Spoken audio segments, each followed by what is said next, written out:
2015 was a tough year for the $100 billion strong Indian steel industry. Losses and layoffs were made by India's biggest steel manufacturers for reasons including negligible infrastructure development, rising coal costs, and cheaper steel imports from China. To protect its domestic steel industry, the Indian government recently decided to ban production, storage, and sale of any steel that is not certified by the Bureau of Indian Standards. The ban is aimed at limiting steel imports from China and other South Asian nations. One of those who's against the move is renowned Indian economist Alok Puranik. He says India needs to make its steel industry more competitive and believes banning is just a short-term solution.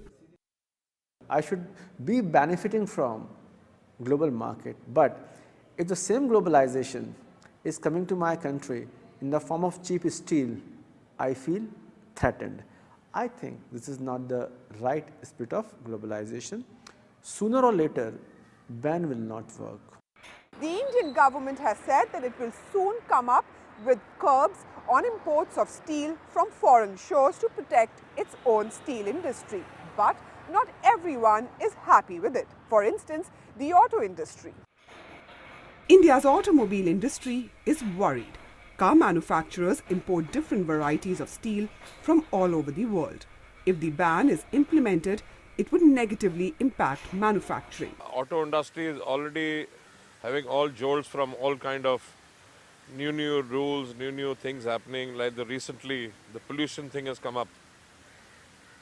Good for the new vehicles, but as it is, they're facing a lot of turmoil. It is not a good sign. The Indian steel industry suffers cost disadvantages of around $100 per ton compared with big steel producers in China because of added costs like higher finance, logistics, and infrastructure. March 2016 is the deadline for the implementation of the ban. Over the next 1 month, the Indian government will decide which way to go to protect the world's third largest steel industry. Shweta Bajaj, CCTV, New Delhi.